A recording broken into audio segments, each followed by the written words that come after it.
Fit for Life Radio, episode number 185. I'm your host, one of them, Gary. One of them, I'm the other one. I'm Will. And today we are going to be rapping on levels, scales of fitness, and, you know, a message that we're always imparting to our audience of knowing your goal. Health is somewhat different from fitness, and just finding your baseline, right? And the kind of catalyst for this is we're going to use as an example an athlete who was like a top CrossFit Games athlete, and he kind of laid out what his routine and time cost was, and then now he doesn't compete and everything, but we thought it was interesting. It'd be fun to share, just so people can hear, because again, a lot of times when people are like get excited and motivated about working out, they're starting from zero, and then they normally, if you get on, social media or anything like that, you're gonna typically the elite people are what pop up. You see the top folks. Yeah, you're not. Social media is not about average, right? Yeah. So you're going to see the elite bodybuilders, the elite CrossFitters, the elite marathoners, the elite everything, right? So then, what the problem with that is, and you see this in every industry, right? Yeah, you log on, you're going to see the most beautiful people with the best facial symmetry and all, and then everyone thinks that they're ugly. Yeah, we compare ourselves to the best. It feels bad about themselves, and then you look at your fitness and you're like, I can't even do half of what they're doing, right? But then we also don't see, hey, well, what is their goal? What is their circumstance? What was their history? What is their past? What is the cost? What are they giving up? Right? What are the sacrifices? Yeah. So just kind of thought it'd be fun to talk through that and realize, if you're someone whose priority is like, I want to improve my health, I want to support the rest of my life, I want to be my best version so that I can then give to my family, to my career, etc. Maybe you'll see, what, I shouldn't be, you can be entertained by some of these people and things, but it's okay not to have to be motivated or inspired because you have different goals. And if you start comparing, you're going to feel like crap. You end up trying to do everything and you end back to zero. Mm-hmm. All or nothing, right? So the example is, let's see. I know I sent it to you. You did. You sent it to me on the Gram. Gram. It's Marcus Philly. Marcus Philly. And he was a CrossFit athlete. He's been doing it for a long time. Mm-hmm. Like, he's been in the game for a while. You got his, I don't even know where. I send you so many stuff. I know. I swear I just sent it to you a day ago, but then it's way back. So he had, so to give you an example, at his peak, he had a max squat of like 450 pounds, a deadlift of 560, a snatch of like 285. Mm-hmm. He could run a mile in... it was like 5 minutes. I think it was 5 something. And to be able to do all those things simultaneously, that's impressive, and that's hard. Yeah, and that's what's cool. That's why something like that's attractive, because people see that and they're like, oh, well, whatever they're doing, of course. Why? Yeah, why would I not want to be good at everything? and have elite fitness, right? And then ultimately what he was saying is, those... He cannot do those things at that level anymore, and he's okay with that. And it's because he knows the trade-off, which was that he trained 30 plus hours a week. And then on top of it, every other minute outside of the 30 plus hours training was dedicated towards recovering from said training. Yeah. Right. And then eventually he had, I don't know if he was already married or not, but then he eventually had 2 kids. He wanted to focus on his business, and those became priorities, so he doesn't compete anymore, right? And therefore, he doesn't have those numbers and that level of fitness. But he was making the point, he still has a great, amazing level of fitness. Yeah, I mean, the dude's, he's still jacked. He moves well, looks good. I mean, the other aspect he mentioned too is obviously if he was training 30 hours a week, contributing every minute outside of that to recovering from said training, he also did not have much of a social life either, right? And then ultimately by giving that up, he was able to add 20 plus hours a week to his family. You know, but that's a lot. Yeah. And I think most people have those obligations and responsibilities. Yeah. Right. Yeah. You can't devote all of your time. If you have 2 or 3 kids, you can't just be in the gym all day, every day while your kids are, at home. And the other thing he touches on is, and we've talked about this before, you cross this threshold of where the level of fitness you're pursuing, if you picture like a graph, and like you're up, that little line is going up for fitness, it eventually actually runs into your health line, and your health line starts going down. Yep. So elite fitness is not elite health. No, and you look at a lot of different sports, and there is a way higher risk, and these people are hitting this level at the expense of possibly their health. Yeah. You look at some elite marathoners that just drop dead. From heart attacks, and you're like, well, I thought they were supposed to be like real healthy. They do all this cardio, but like they push to the brink of where like it isn't healthy anymore. And if that's your sport and you're elite, like you're usually okay with that risk. Yeah. And you're normally getting paid. Yeah, exactly. Right? Just like if someone, it's a roofer, there's a lot of risk you're taking on. But hey, that's my job. That's what I'm doing. So exactly. And same thing. Take when these pro elite athletes, they're typically that's their job. They're getting paid for their sport. So then you factor in, well, that's how they can train 30 plus hours a week and dedicate everything to it and rationalize it. But then let's take if you're someone who works 40 hours a week. Okay. So that's 8 hours a day that you're not training. Yeah. And there's how many hours in a week? Oh, 168. And then we'll say even not great, but you're getting 6 hours of sleep. Yep. So that's 42 hours you're sleeping. Yep. So 168 minus 42. 126. 126. Then you're working for 40 hours a week. Yeah. So minus 40, 86. 86, right? Then most, again, people, when they're achieving elite fitness, so like you said, 30 hours a week of exercise. That was like 4 hours a day. That's 4 hours a day. Yeah. So most likely multiple sessions through the day. And if you have a full-time job, you're sleeping. Well, then if you're training that much, you really need to be sleeping eight hours, right? And I guarantee he was sleeping at least 8 hours. So you have 8 hours of sleep. Then say you're someone who has a full-time job, you have 8 hours of work. So there's 16 hours of your 24 hours. And then if you're exercising 4 of those hours, there's 20, right? So it leaves you with 4 more. So then, then you realize, hey, that's why you can maybe get away with it when you're in your 20s. If you don't have a relationship, a social life, and, offspring or pets or something like that. Yeah, but when all that creeps in, your time has to go elsewhere. Because, 4 hours is not a lot of time to do all of your other responsibilities. We're not even talking about showering. Yeah. Shower, driving, cooking, cleaning, eating. Yeah.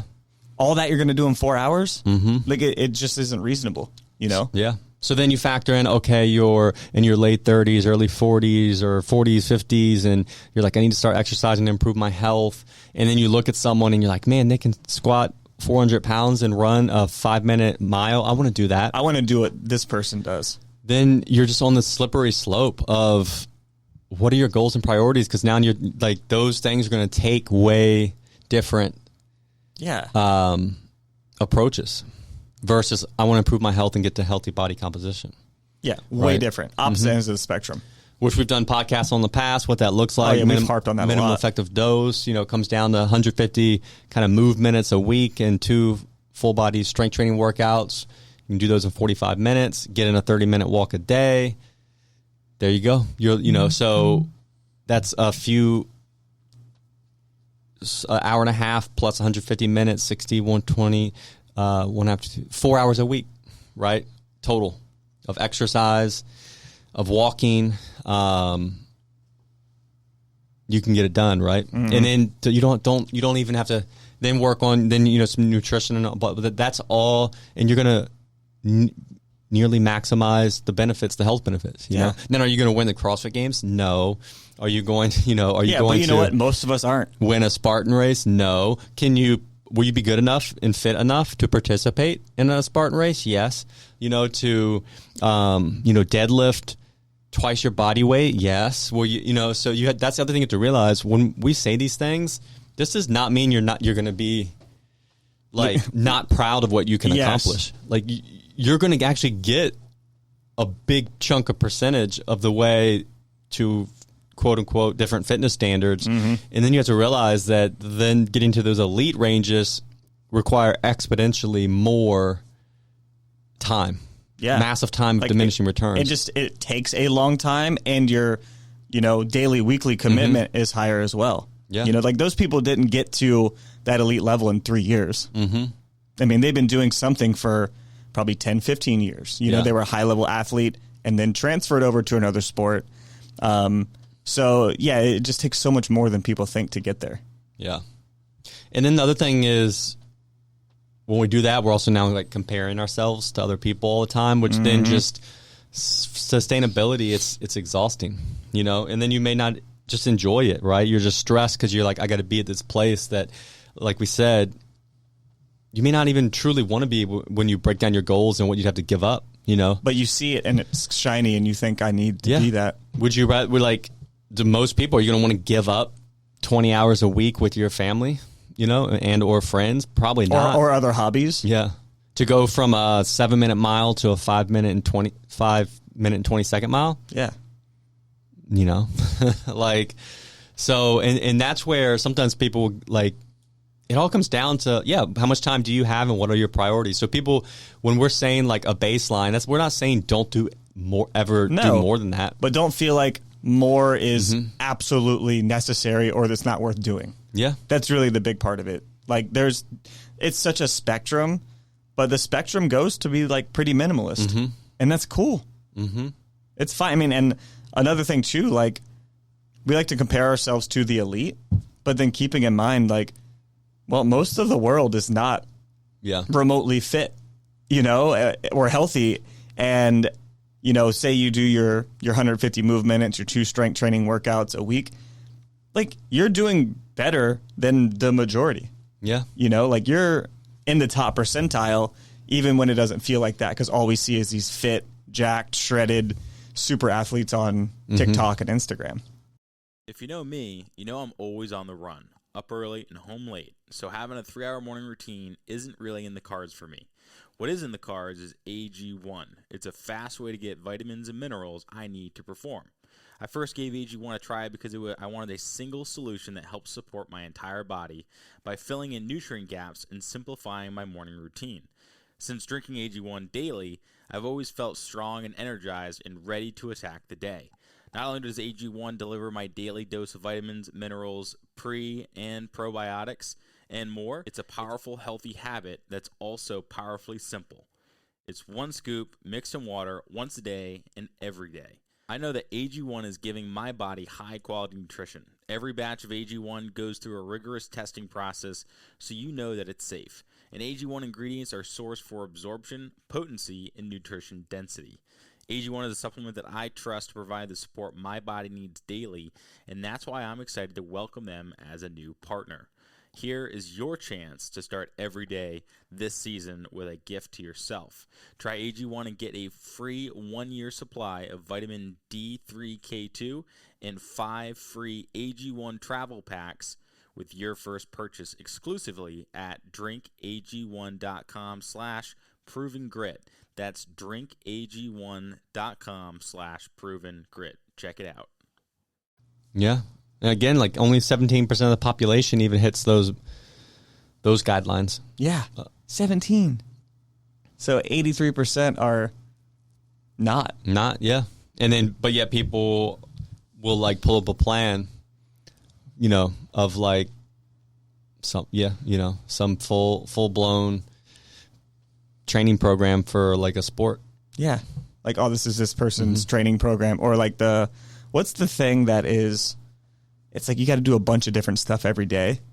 75 hard. Yeah. Stuff like that. It's like 2 workouts a day. Yeah. It's just not, this is not reasonable. Yeah. Notice how most people don't continue doing any of that after the 75 hard days. Yeah. Why not do infinity easy days? Yeah. Like, you'd be better off like that, right? Yeah. And just have like so I think 75 hard's like 2 workouts a day. Like, you read like 5 pages from a book, you drink a gallon of water, and you follow some kind of diet. It's something like that. Yeah. So it's like, why not just go for a short walk every day, drink to thirst, and like follow some basic guidelines. Take a progress picture each day. And take a progress picture, which weigh in every day. That would be better. Mm-hmm. Was it like give you better data. Daily progress picture? Like, you ain't gonna see nothing. Yeah, you're seeing nothing. Yeah, that's weird. And then they also say after 75 days, consider adding the following tasks. Perform a random act of kindness. Not that that's bad. It's just a weird thing to have somebody tell you that you we have should to do that, dude. 365 easy. Boom. Take a 5-minute because cold most shower. people are not even doing the easy stuff. Yeah. Like, cold shower. It's just take a cold shower. Yeah. Jesus. Like, now you're just like most people need. You know what? You know why people? You know what I thought about the other day? I keep seeing all these. I swear, I see all these posts on Facebook where people are like, I saw 2 separate ones. One was actually like, if you're not dying, you're not trying after your workout. Yeah. And then another, it was like, then someone had posted something about nutrition, and someone was like, if you're not suffering, you're not dieting. And the funny thing is, in my head to both those, I was like, because one of them was even posed like a question. It was like, if you aren't dying, are you even trying? You know? Mm-hmm. And I'm like, yeah, you are. Yeah, you know, like fine. You can, and like my workouts, it's literally like we'll get an extra rep or 2, and I leave feeling better than I started. Like, rarely am I ever dying unless I compete, do something, a couple times a year. And same thing with dieting. Like, I eat the foods I want, manage my portion. Like, it never feels like suffering. Yeah. Like, at the end of the day, it's about just being like slight. Say you want to lose weight, slight deficit. Like, you never. Yeah, hit a little bit of discomfort. Yeah. You know what I mean? But not like to where you hate every minute of every day. Mm-hmm. You don't have to run through a wall. Just lean on it. Yeah, a little. But for whatever reason, people think that they need to be like suffering all the time. Mm-hmm. And I'm like, what? Like, why do people do this? I don't know. I don't know. Yeah. I don't have the credentials to break that down. So my thought process was it comes down to short term. People don't have patience, right? So it's like, I want the result right away. If it feels more painful, then I must be it's going to be better. Yeah. I'm no pain, no gain. Yeah, I'm going to get the result quicker. My least favorite saying ever. Yeah. That's the only thing I can think of, is that it's just like, and people are looking for instant gratification. And the crazy thing is, like, if you're relying on feelings, it's not the best approach. I say it is the best approach if you want to feel like you're suffering in the short term, right? If you want to improve your health, if you want to improve your fitness, if you want to improve your body composition. The reality is, all these things are like take a long time. They take time. You're not just going to 75 hard your way into being fit for life. Yeah. Doesn't work that way. It's the name of the podcast.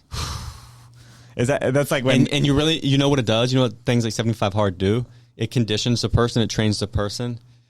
To think all or nothing. Yeah. And to do like, but then what when it's over, And then you go back to your old habits. Yeah. Like, why not just make this a little more moderate? And most of it's like, what's your goal?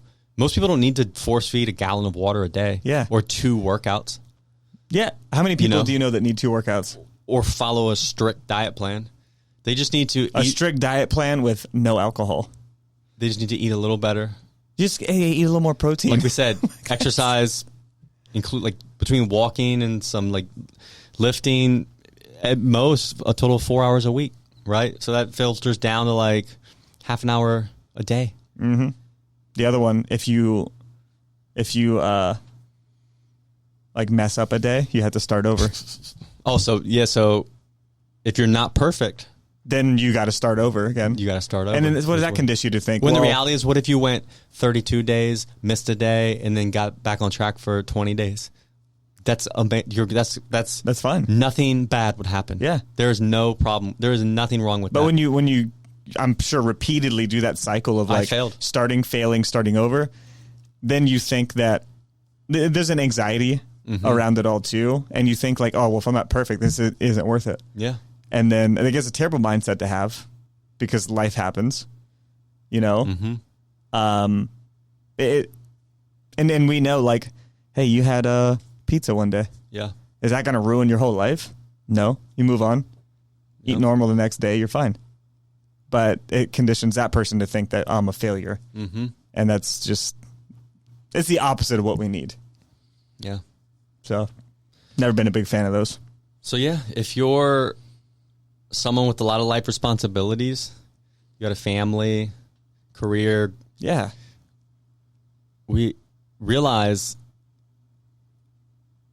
the way you look at it is you're looking at chunks of like 20 hours a week. That would either be towards like exercise or the other things in your life, right? All of the rest of the things that aren't exercise. And realize that you don't have to pursue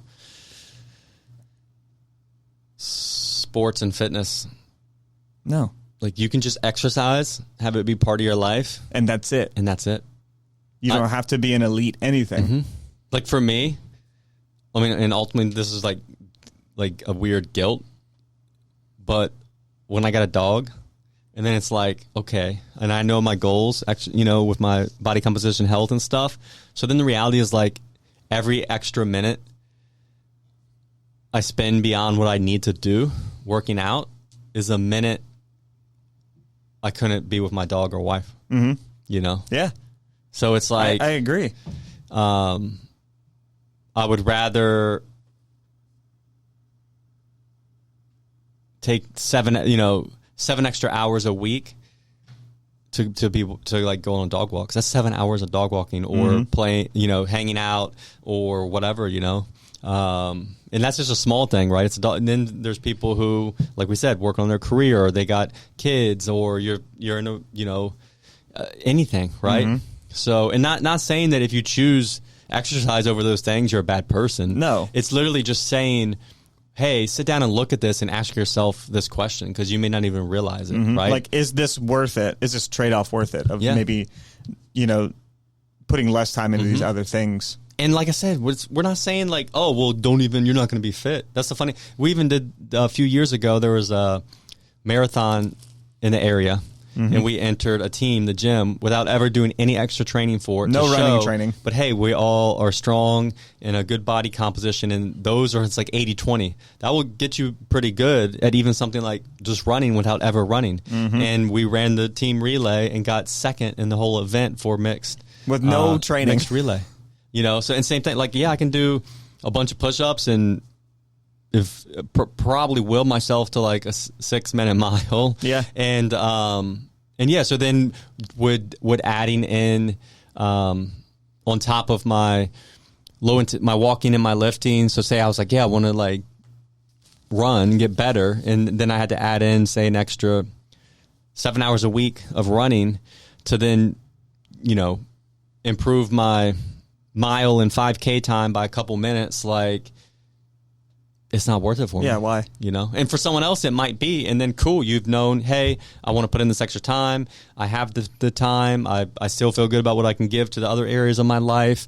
And it fills in with what my goal and what I'm trying to do. Then that's awesome. That's awesome. We support that. We have people at our gym that do ultra marathons and cycling and triathlons and all this stuff. And it's like, and a lot of times, and we've had some podcasts in the past, so it comes at different points in your life. Like, one guy, then he did not do that stuff while he had his daughter, and then she got into her 20s and moved out, and he found himself with a bunch of free time and picked it up, Yeah, right? why not? So always be reevaluating and asking yourself. Because things change a lot. These things, yeah. So the real important thing is just don't just see stuff and be like, that's what I got to do, and think that and compare yourself. Like, ask yourself the questions, write down your priorities and goals, and kind of reverse engineer, right? Don't just look and emulate. Yeah, and thinking too, like it's a little different compared to, like, if you're looking at, a lot of us see like CrossFit athletes and Olympic weightlifters and bodybuilders, and like they're pros in their sport. It's like you're basically looking at somebody in the NFL, but respective to their sport, and thinking, oh, I want to do that. Yeah. Like, how many of us could just train right now and then get to the NFL? Probably zero. Yeah. Like, it's just not going to happen for us in our 30s and then into our 40s and stuff like that. So it's just weird to expect that, oh, I'm just going to do what they do and I'll get to exactly where they're at. Yeah. Just doesn't really make sense when you really think about it. Yeah. And sometimes you have to change your life, your identity and lifestyle. And that was one thing for me where, and again, this is just personal preference, but like I would know some CrossFitters, right? And like their whole life becomes fitness, to where every social event, everything you go to a cookout and it's like, there's like a workout involved, right? You go to the beach, it's a freaking workout involved. You go, like, no one, like, you can't just hang out. You can't just hang out, right? And that was something when I like started to dabble in it, when it got real popular, and then I and had some friends. I was like, nah, I just want to like drink a cocktail and sit, Yeah, like dude, when I go to the beach, I want to do muscle ups. Yeah, that's it. I'm not there to work out, and not hang. They'll be like, let's max hang. Let's hang from this bar. Nah. Let me do a max lay down on the beach. So. And again, someone else may be like, no, I want everything I do socially to be a work. You know what? And that's okay if that's really what you want. Let's say get them extra hours in of training. And same thing, right? It can be, you have you have like CrossFit, you have running, which is a sport. You have, the Spartan racing, you have, and you'll notice most people who participate in those things, it kind of has to become their lifestyle. It does. Right? Whereas for me, I like that, like, the gym is basically like my time. It's like 3 hours a week. And then outside of that, nothing I really do has anything to do with it. That's it. It's like, true. I'm hanging out. I'm going to cookouts, and I'm not bringing a wad. I'm just bringing a 6-pack and telling stories and partaking and sitting and hanging and there's no workout, and that's okay. And we're like, that's what a message we've always wanted to get across. It's just that, like, fit exercise doesn't have to be your entire being or life. No. If you know me, you know I'm always on the run, up early and home late. So having a 3-hour morning routine isn't really in the cards for me. What is in the cards is AG1. It's a fast way to get vitamins and minerals I need to perform. I first gave AG1 a try because I wanted a single solution that helps support my entire body by filling in nutrient gaps and simplifying my morning routine. Since drinking AG1 daily, I've always felt strong and energized and ready to attack the day. Not only does AG1 deliver my daily dose of vitamins, minerals, pre- and probiotics, and more, it's a powerful, healthy habit that's also powerfully simple. It's 1 scoop mixed in water once a day and every day. I know that AG1 is giving my body high-quality nutrition. Every batch of AG1 goes through a rigorous testing process, so you know that it's safe. And AG1 ingredients are sourced for absorption, potency, and nutrition density. AG1 is a supplement that I trust to provide the support my body needs daily, and that's why I'm excited to welcome them as a new partner. Here is your chance to start every day this season with a gift to yourself. Try AG1 and get a free 1-year supply of vitamin D3K2 and 5 free AG1 travel packs with your first purchase exclusively at drinkag1.com/provengrit. That's drinkag1.com/provengrit. Check it out. I'm going on a little trip in September with a couple buddies, and most people I know people that will turn it into a workout trip, right? And I'll probably work out once just because I do that time for myself. Yeah.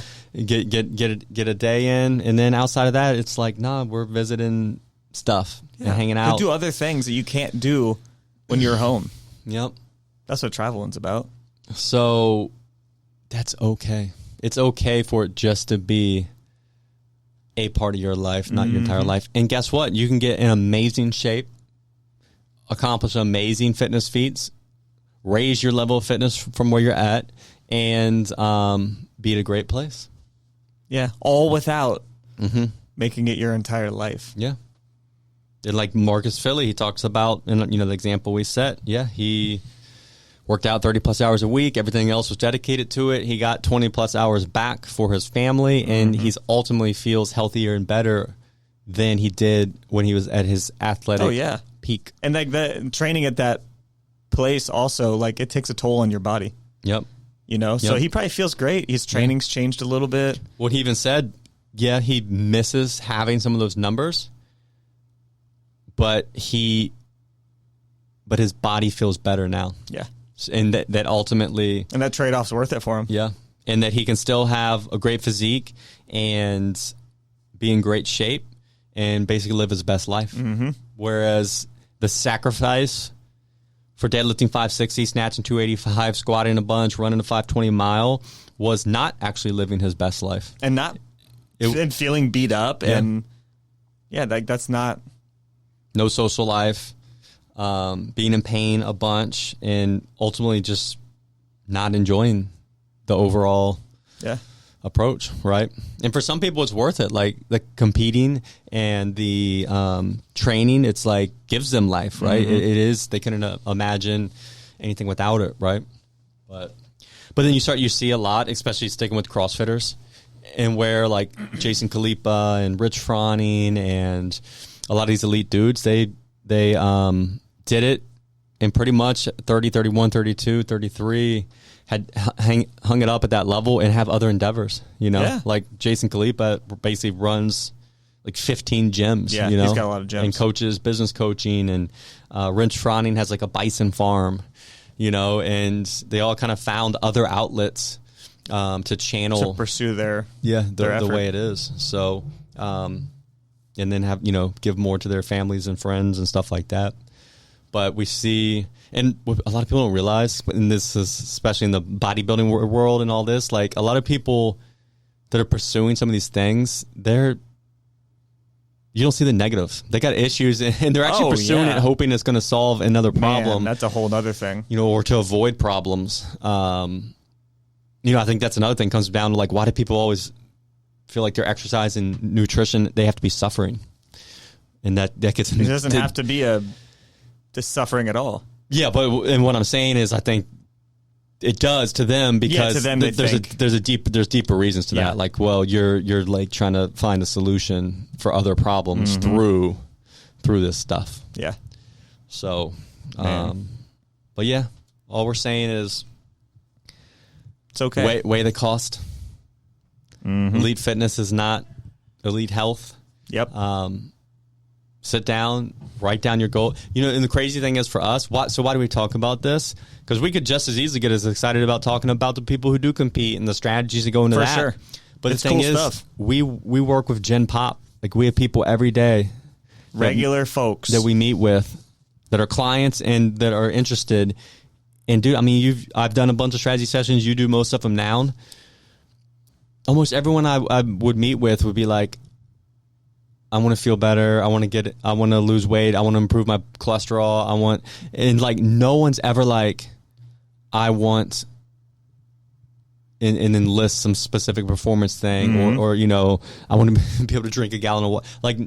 All these things that the people will see and do. I'm going to do this guy's program, even though that guy's main goal is to, snatch 280 pounds. But then the person who's emulating it, that's not even something they care about. Exactly. Is that even remotely your goal? Mm-hmm. Most people just want to feel good about themselves and in their skin. Yeah. That is it. And then when they have the ability to do kind of whatever they want in their daily life, that's basically where it stops. Yeah. You know, you want to play with your kids, your grandkids. That's a big one. Yeah, write down your goal and then find a qualified professional to be like, this is how you get there. Yeah. And for the most part, there's typically, if it's health and general fitness, there's no specific exercise you have to do. No. You know, that's where like when you get into like CrossFit and powerlifting, you know, these things are sports. So there's going to be exercises you have to do because of the sport. Doesn't mean they're the best exercises. It doesn't mean, you know, so if you're like having a bunch of pain or hate them, like there's other options. Yeah. You know, unless you have to compete in that sport and do that thing, then you can do other stuff. Yeah. That's a hard one for people to swallow. Yeah. Same thing. How many people start running because they want to lose weight? Yeah. Simply because running, it's low barrier to entry. You super accessible. Step out your door. Just go. It helps you. You feel tired and exhausted. So then you think, okay, that checks that box. When the reality is like, it could hold you back from losing weight. It has nothing to do with it. You know, if anything, then it comes down to most people don't just want to lose weight. They want to lose body fat. Yeah. If you want to make sure you're losing body fat, you need to be doing resistance training. So now resistance training should be the base of, if you only have 2 hours a week, it should not be done. It should not be running. It should be doing resistance training. If your goal is body composition, fat loss, right? Or bone density or things like, so that's where it just comes down to like, make sure you're prioritizing the right things. And then if you have okay, you have more than 2 hours a week and you're getting your resistance training in, cool, let's layer some walking on top of that, right? Okay, so, you have more than 3 hours a week, you're doing these things, you want to run some 5Ks? Cool, now let's layer 3 extra hours of running in to support these 5Ks you want to run and use that extra time for that. And then we can keep going, right? Yeah. But the point is that you're prioritizing the right things, building a smart foundation with your time, and then extrapolating from there. Yep. You're not just like, I want to get fit, pull up Instagram, see someone and be like, I'm going to do what they do because they have a 6-pack and they can run a 5-minute mile and squat 500 pounds. Yeah. And then with no care or idea of like, what was their history? How much time do they put in? What is their actual goals and priorities? Because realize they could very well be like, I am fine sacrificing my health for achieving this fitness feat. Yep. And you may be like, no, I actually got 3 kids and I don't even have the time to put towards that, and you don't want to even risk the risk reward's not even there, right? Yeah. So that's the process you want to take with it. Got to ask yourself those questions. Not willy-nilly. Nah. Not willy-nilly. Willy-nilly. Don't be willy-nilly. Nah. Is that a word? It is. It's got to be a word. Let's see how it's spelled. I mean, it's willy and then nilly. I was just making sure. Yeah. Whether one likes it or not, he would be forced to collaborate willy-nilly, without direction or planning, haphazardly. Politicians expanded spending programs willy-nilly. I like when they use it in a formal, kind of a formal setting. Yeah, willy-nilly, haphazardly, at random, randomly, without planning. That's going to, willy-nilly is, everyone needs to drill willy-nilly. And stop doing everything willy-nilly. It's your body. It used to be will I, nil I. And then we got smart and put it together. Oh, will I, nil I. Well, what's the nil I come from? I don't know, man. 17th century, so who knows what they were thinking back then. Willy-nilly slang. Willy-nilly. There's a place called Willy-nilly. I see. The willy-nilly trading company. Yep. What do you think they got? Dude, they got 5 stars on Google reviews. They got everything? Willy-nilly trading company. Yeah, that looks like a willy-nilly. They got, just a lot of bags and bracelets and trinkets. The workers even gift wrapped at my popcorn. See, they're not out here just willy-nilly. Nah. There's some care going into willy-nilly. Long Island. All right. Yeah, they got a lot of, man. They got 148 good reviews. Surprised there's not more willy-nilly stores. I know. It's just a one-off. Hey, is there a willynilly.com? You might end up somewhere you don't want to be. I'll let you look that up. Oh, man. Dude, this domain is available. Do it. That's us. Willy-nilly. Well, there we go. Don't be willy-nilly. Don't be willy-nilly in your fitness and your goals. Yeah. So hopefully that helps you think. Mm-hmm. Gives you a little something. You don't have to train like a pro and give up all your time and responsibilities to be fit and healthy. And if you're curious, our minimum, let me pull up an episode that may be helpful of like, well, what can I be doing? I do just want to get healthy and improve my fitness, but basically have it support my life and not think two iotas about it outside of the gym. So we had an episode where we broke that down. I'm going to break you down. Let's see here.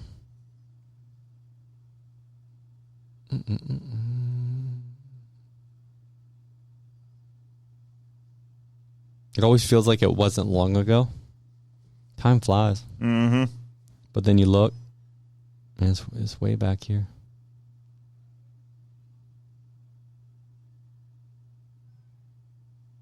We had the power of planning your exercise and eating, episode number 151. That would be like the anti-willy-nilly. Yeah. And boom, boom, boom. Man, we did the podcast with Jason Wood, 144. Mm-hmm. That was August 2020. Can you believe that was a year ago? Damn. Let's see. Here we go. Number 136, exercise guidelines for better health and longevity. That's it. Listen to that one. Good place to start. Yep. All right. There we have it. Got anything to add, Mr. Will? Hey. Don't even. The way you just looked at me? Don't even. It didn't dawn on you till now. That should be your Instagram handle. Just willy-nilly. Willy-nilly. It's just me haphazardly doing everything. Willy-nilly Shively. I do live my life pretty willy-nilly in some ways. Yeah. But not my training and all that. All right. Gary and Willie signing out. We out. Thanks for listening. See you next time. As always, thanks for listening, guys. If you want to learn more, check us out at coastalfitnessva.com or GaryDeagle.com. We'll see you next time.